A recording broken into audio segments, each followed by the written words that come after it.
நம் கர்த்தர் ஜீவிக்கின்றபடியினாலே அவருக்குள்ளாய் நானும் நீங்களும் ஜீவிக்கின்றவர்களாக இருக்கின்றோம். இந்த நாளின் காலையிலும் கூட உங்கள் அனைவருக்கும் ஆண்டவராகிய இயேசு கிறிஸ்துவின் நாமத்தினாலே வாழ்த்துதல்களை நான் தெரிவித்துக் கொள்கின்றேன். நிச்சயமாய் நானும் நீங்களும் அவரை தெய்வமாக கொண்டிருக்கின்றபடியினாலே பாக்கியம் பெற்றவர்களாக இருக்கிறோம் என்று சொல்லி வேதம் சொல்லுவது போல, இந்த நாளின் காலை வேளையை துவங்கியிருக்கும் பொழுது அவரை நாம் தெய்வமாக கொண்டிருக்கின்றபடியினாலே, அவர் மீது நாம் நம்பிக்கை வைத்திருக்கின்றபடியினாலே, அவர் நம்மை ஒவ்வொரு நாளும் தம்முடைய சித்தப்படி வழி நடத்தி நம்மை பாதுகாத்துக் கொள்ளுகின்றார். இந்த பூலோகத்தில் நடக்கின்ற காரியங்களை பார்க்கும் பொழுது காலை வேளையை நாம் துவங்குகின்றோம்.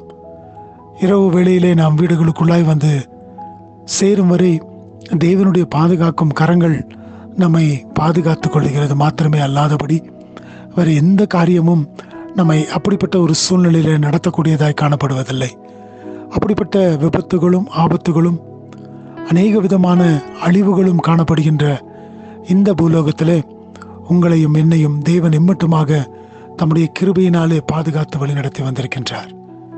அது மாத்திரம் அல்லாதபடிக்கு நானும் நீங்களும் சென்றுகின்ற பாதைகள் கரடு முரடாய் காணப்பட்ட பொழுதிலும் வனாந்தரமாய் காணப்பட்ட பொழுதிலும் அவர் அதை தம்முடைய சித்தப்படி நடத்தி அதை செழிப்புள்ளதாக ஆக்குகிறார் என்று சொல்லி நாம் வேதத்தில் பார்க்கிறோம்.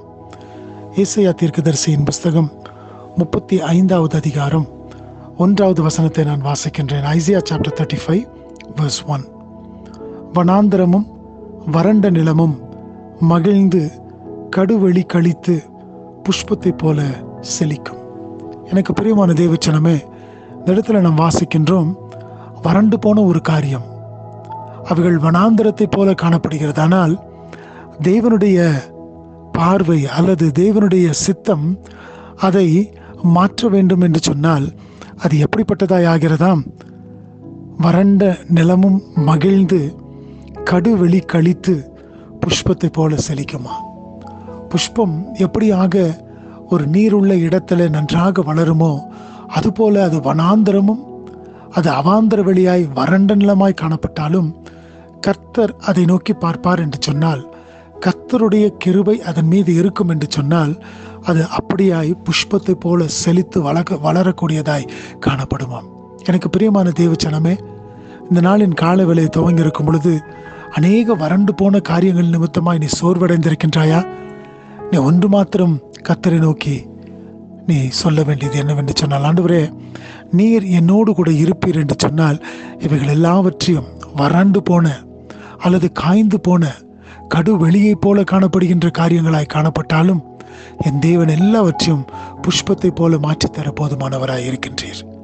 அதை நாம் சொல்லும் பொழுது அவர் மகிழ்ந்து களி கூறக்கூடிய தேவனாக இருக்கின்றார். ஏனென்று சொன்னால் தம்முடைய பிள்ளைகள் அவரை நோக்கி கூப்பிடும் பொழுது அவர்தாமே அவர்களுடைய சத்தத்திற்கு செவி கொடுக்கிற தேவனாய், அவருடைய சத்தத்தை கேட்கின்ற தேவனாக இருக்கின்றார். எனக்கு பிரியமான மகனே, மகளே, அருமையான சகோதரனே, சகோதரியே, இந்த நாளின் காலவேளை துவங்கி இருக்கும் பொழுது உடைய சூழ்நிலைகள் எப்படிப்பட்டதாய் இருந்தாலும் தேவனுடைய கரங்களுக்குள்ளாய் உன்னை ஒப்புக் கொடுக்கும் பொழுது அவர் எல்லாவற்றையும் புஷ்பத்தை போல செழிப்புள்ள ஒரு நிலமாக மாற்றித்தர அவர் போதுமானவராக இருக்கின்றார். அவருடைய கரங்களிலே இந்த நாளை நம்ம ஒப்புக் கொடுப்போமா? அவர் உன்னை நடத்த போதுமானவர்.